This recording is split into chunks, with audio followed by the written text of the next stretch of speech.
Hello and welcome. You are listening to the Refuge podcast, and this is the first episode of a mini-series devoted to exploring policy issues and creating a bridge between people with lived experience, researchers, and policymakers.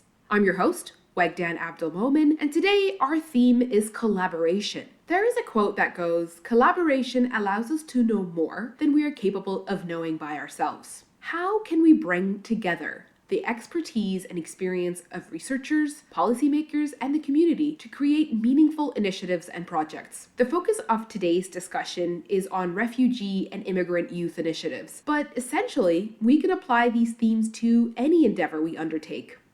We have some great guests today from diverse and interesting backgrounds. Let's start with Dr. Howard Ramos. He's a political sociologist and chair of the Sociology Department at Western University. His work focuses on issues of social justice and mobilization. We also have Hanen Nanaa, who arrived in Canada in 2016 as a Syrian refugee. She's currently the Ontario Regional Advisor at the Liberal Research Bureau in the Parliament of Canada. She's also the outreach coordinator of the Syrian Canadian Foundation and the founder of BAM, Books, Art, and Music, Collective for Youth. Last but not least, we have David Cashaback. He's a Senior Director for Settlement and Integration Policy at Immigration, Refugees, and Citizenship Canada, so the IRCC. Thank you so much for joining us today, Howard, Hanen, and David. It's great to be here. Thank you for having me. Same thing. Thanks for having us. Great. So, how about we jump right in? And I think it would be valuable to start with why. Why, in your opinion and experience, is dialogue and collaboration important between people with lived experience, researchers, and policy? So, we want to understand the value. And how about we start with you, Howard? It's really important to be able to look at issues from a multitude of different perspectives. So if you come at it just with academic lens, you can find the evidence to test your hypotheses and really miss the mark. If you also only come at it from a lens of lived experience, you might suffer the problem of thinking that your experience is completely different than everybody else's and then find out, no, lots of people have had it. Or quite the opposite, think that you're the typical experience and then realize that, no, the situation's different for others. So it allows people to kind of begin that dialogue. And from the policy end, it really helped to figure out the opportunities that are there to make a difference and make impact. So if you only have one of those experiences, you're only talking to one set of audiences and you end up having blinders and pitfalls. So like with most things, more diversity and more voices usually makes it better. Yeah, that makes a lot of sense. And thanks for sharing it from the three perspectives. How about your perspective, Hanen, as a refugee and a newcomer to Canada? Well, I think in everything I do in life, I feel like collaboration is the key to success. But also when we combine collaboration with dialogue with stakeholder, I think we see power. So it's powerful to have dialogue and conversation open, especially when we address community issue or when we talk about shaping policy. I remember I was working with two consultants on a research, and the theme of the research was sensitive to community. It was about child marriage and sexual abuse in Syria, in the Syrian content, more specifically the issue targeting Syrian displaced inside Syria. And when we tried to work from an international level, from three of us, one of them is in Turkey and two of us are in Canada, it was really hard to address the issue on behalf of the group. So we decided to work collectively and collaborate with stakeholders. We did not work only with the victims. We decided to work with the husbands and the mothers and the teachers and the cultural leaders, the religious leaders and the local authorities. And we did see power because we did not only see the benefit of sharing knowledge and developing those interpersonal and communication skills while working together, but we saw that we were able to equip our research with so much data, but also so much insights because each one of us comes from different personal experience, but also comes with different perspectives. So that added so much research perspective. So it sounds like different pieces of the puzzle sort of coming together to give a better picture. How about you, David, from the policy level?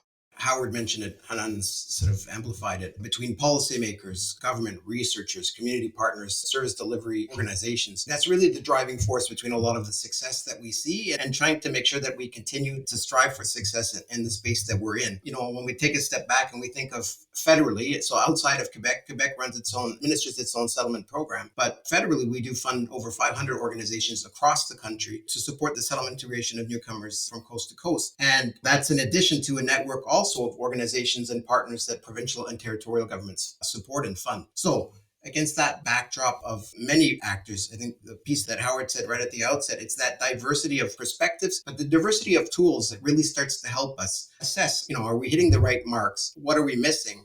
And then being able to sort of iterate program design and response.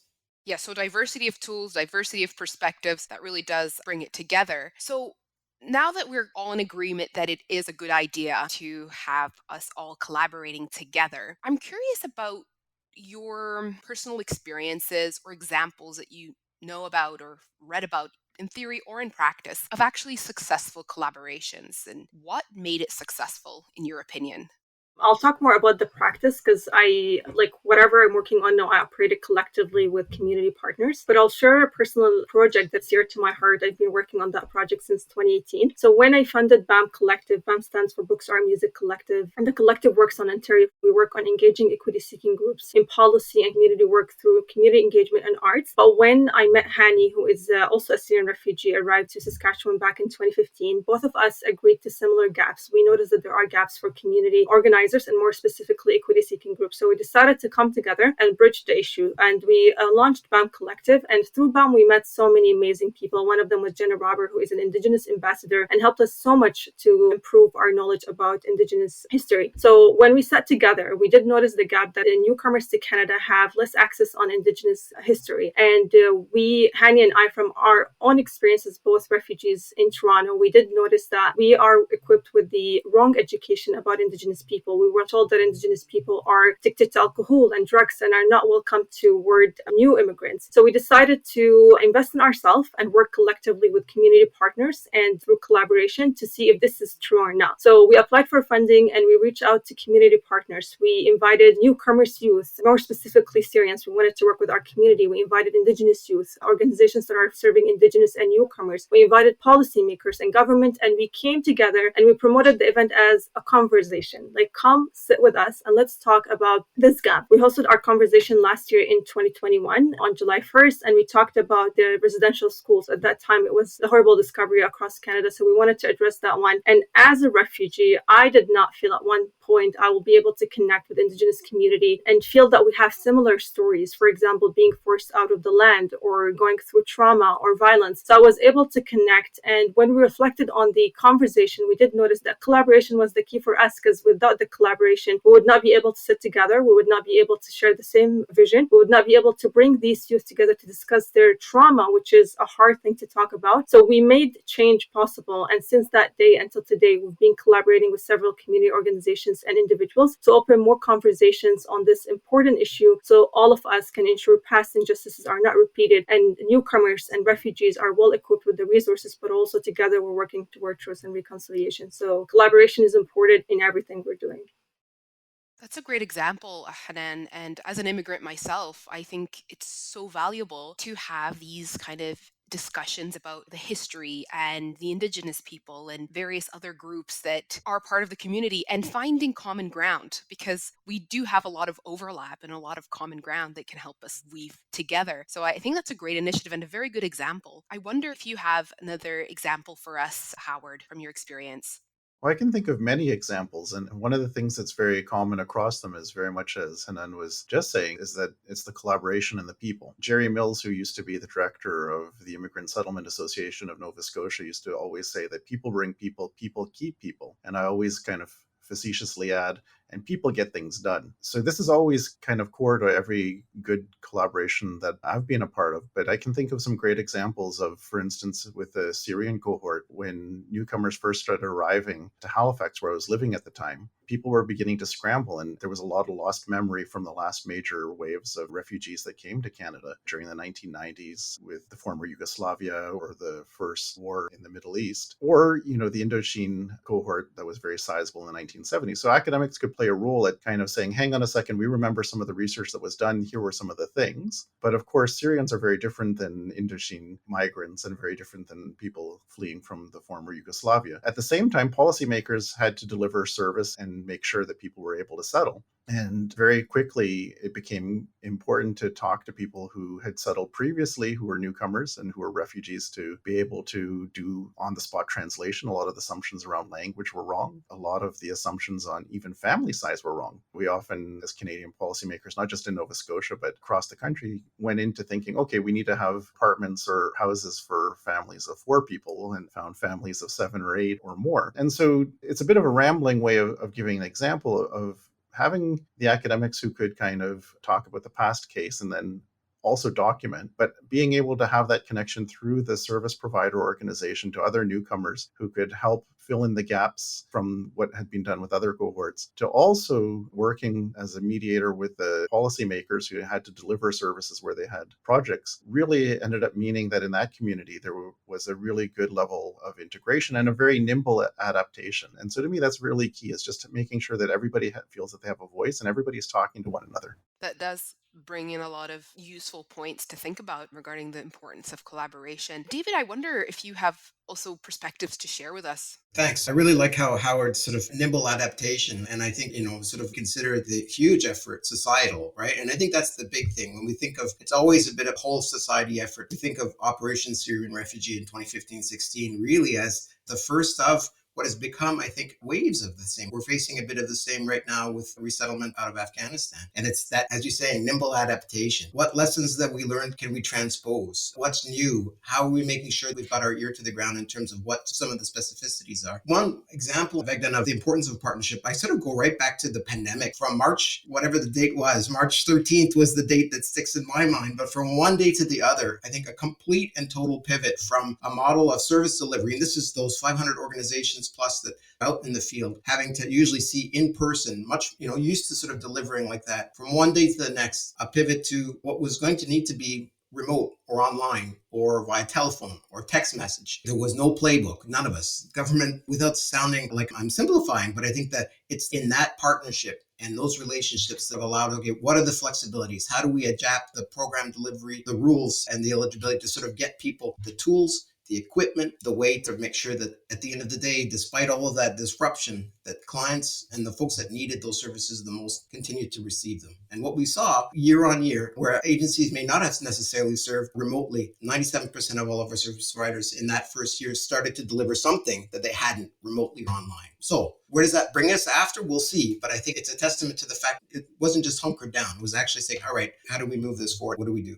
The pandemic is a really great example of how we had to move and get to work together and make this work. Even in the realm of remote work, I've shifted to 100% remote work. Had the bumps and difficulties at first, but eventually getting everybody involved and trying to make it work actually made it happen. And even the provision of healthcare too, and having the input of service users on how they'd like care to be delivered to them has been really valuable. And we conducted a study on that, but won't get too much into this. So, we first started talking about why it's important and the value it can bring to us as a community, and some examples of how this was actually done. Now, our listeners might be wondering, how can we make it happen? How can we include the voices of those with lived experience in program development, in policy development? And I would like to put it out there and get some of your ideas and expertise. How about we start with you, David?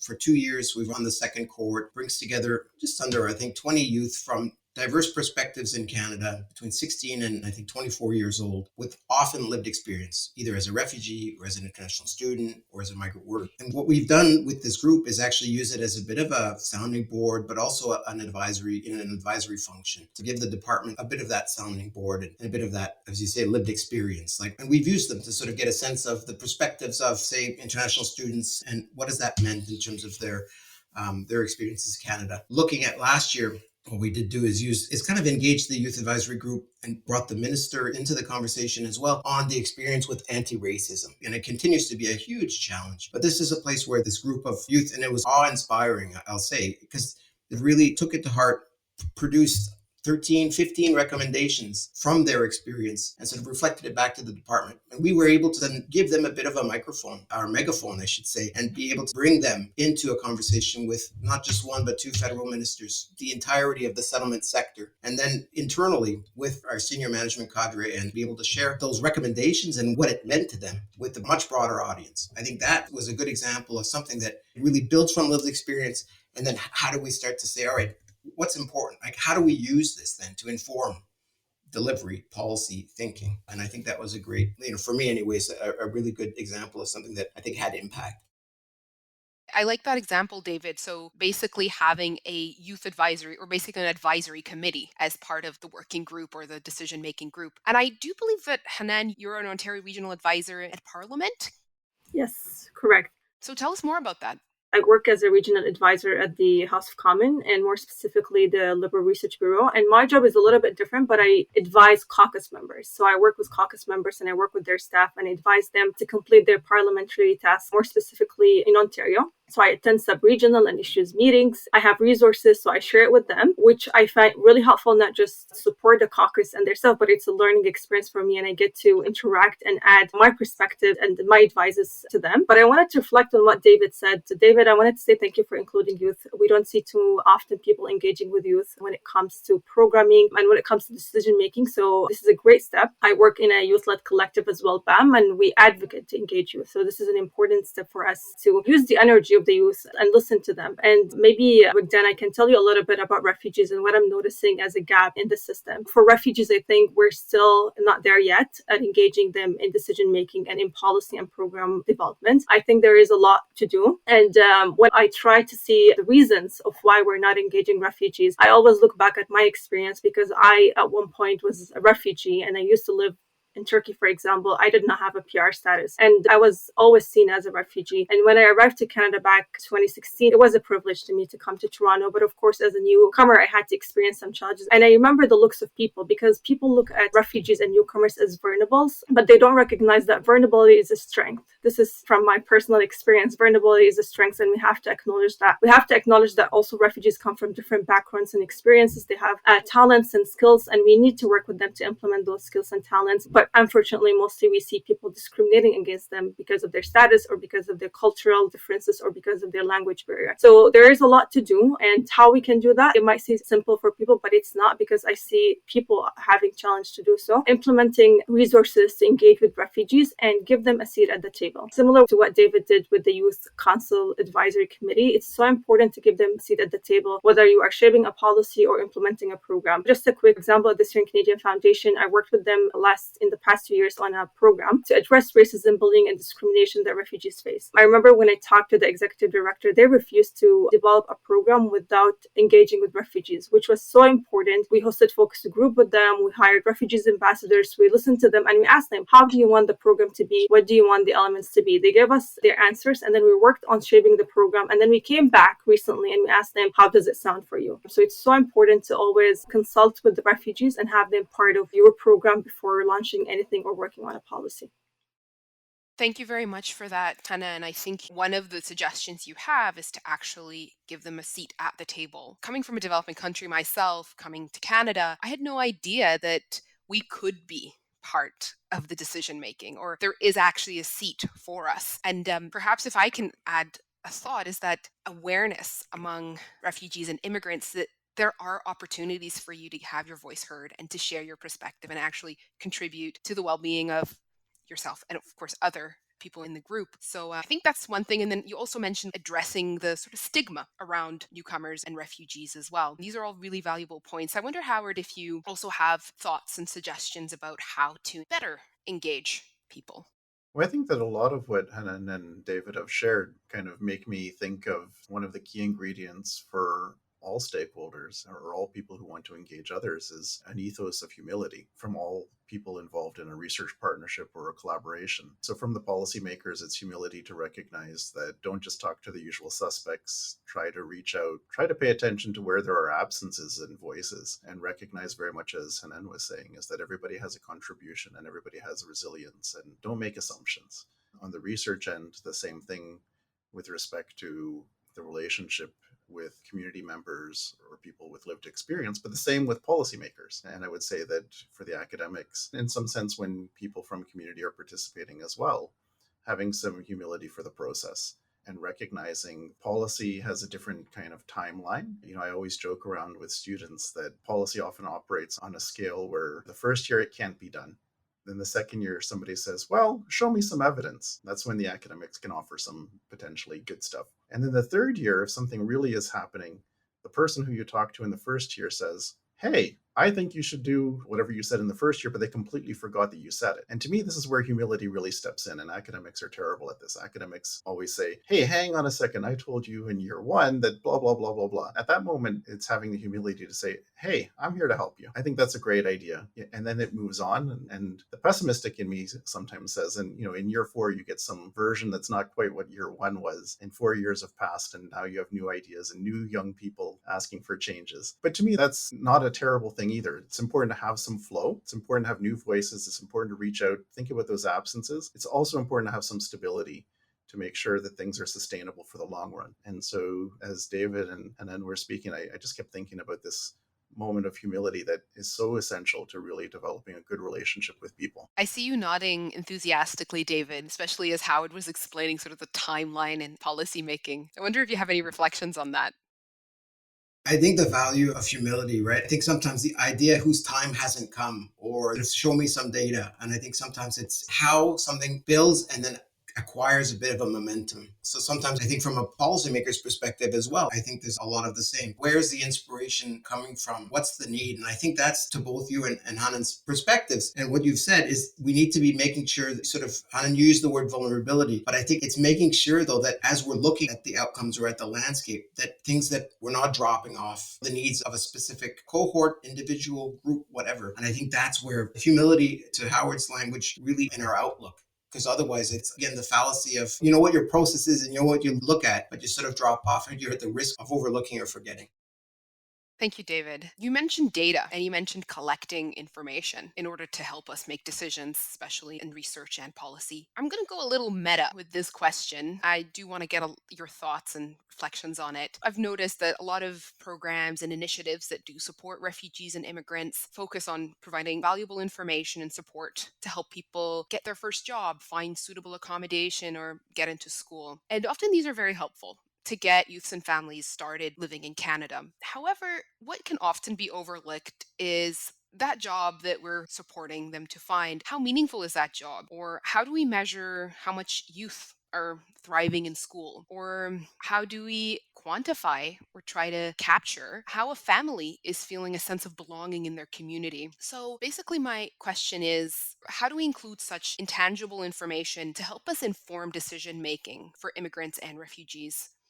I'm happy to start sort of a rejoinder from what we were just saying. I think it's a variety of sources. I think it's in the importance of those partnerships. We think of high level, a lot of the sort of what we'll call program outcome data. And we've just launched the first ever settlement outcomes report, trying to bring everything together in terms of clients of the settlement program and starting to compare. To your point or your question, Bagdan, is like, all right, what seems to be working? What can we tell from what we're collecting and what we're assessing if there's gaps? And then it's trying to overlay other sources of information. Like we administer a newcomer outcome survey. Again, starting to try to get into, all right, what's that high level data not telling us? Where can we start to get some of the gaps? And then I think to the experience that, sort of how it brings to the table. And I've read your stuff before. I think we've had a chance to talk sometimes around outcome and how some immigrant cohorts are doing. I think it then is bringing in those other perspectives. Say, all right, where's your blind spots? What is the data that you're collecting not telling you? And then that gives us the ability to start to really improve on it and say, all right, let's be mindful of what we're not collecting or what we can't collect.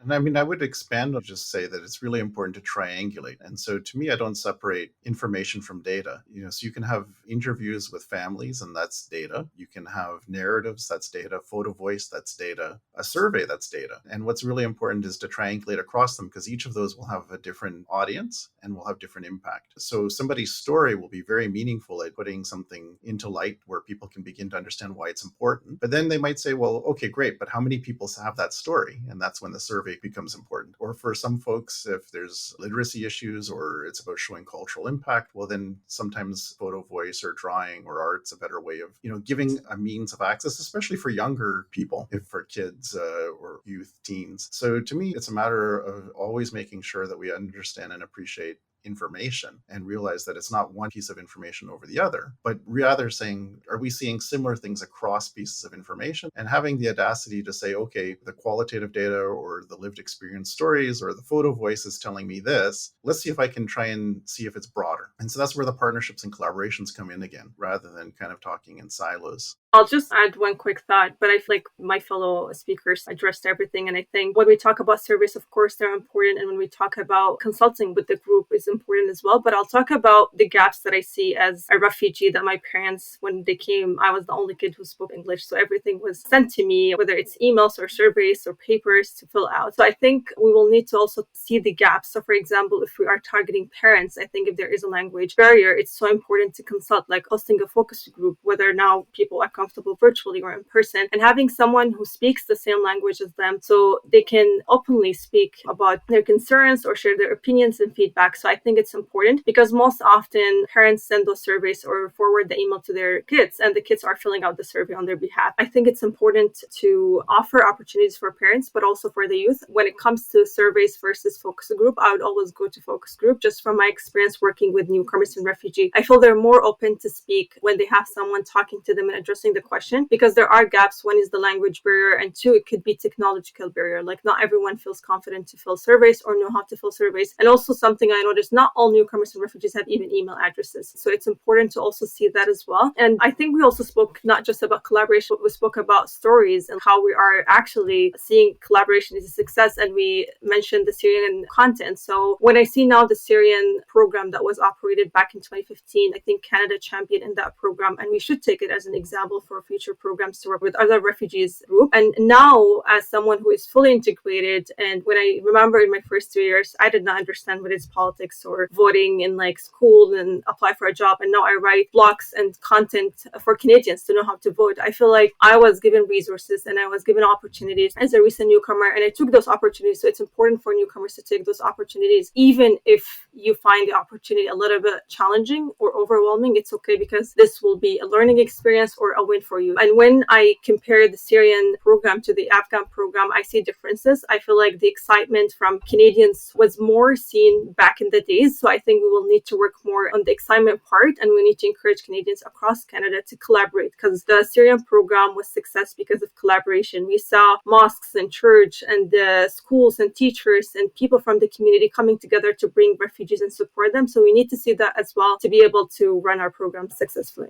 Thank you very much. That's very inspiring. Thanks so much for that, Hanen. Unfortunately, that's all the time we have for today's episode, folks. I hope you enjoyed listening, and before you go, I've summarized some of the take-home messages from today's discussion. 1. Collaborations between community partners, researchers, and policymakers are important, as they allow us to bring in the rich diversity of people's experiences, talents, and expertise to make better decisions. 2. Humility is one of the key ingredients to healthy partnerships, allowing us to reach out, not make assumptions, ask questions, and pay attention to where voices are not being heard. 3. Implementing resources to engage with refugees and giving them a seat at the table will allow for services that better cater to their needs, for example, involving a youth advisory committee for youth-related projects. 4. When evaluating outcome reports, it's valuable to ask questions like, what is the high-level data not telling us? Where are our blind spots? And are we seeing similar things across sources of information? 5. We can collect equally meaningful information through different formats, including family interviews, narratives, surveys, and photo voice. Each format serves a different audience and has unique impacts. 6. When targeting immigrant and refugee adults and parents in particular, it's important to be mindful of language and technological barriers that may exist. In these cases, a same language focus group could be more effective than an online survey, for example. 7. Finally, it's valuable to consider that vulnerability is a strength, and the diverse perspectives and talents that immigrants and refugees bring add to our diversity and growth as a society. And that's all for the key points. We also have an executive summary of this interview with links to other resources available to you. And if you're interested to learn more about our research and the work we do at the Child and Youth Refugee Research Coalition, please visit our website at cyrc.org. That's CYRRC.org. Thanks for listening, and until next time, goodbye.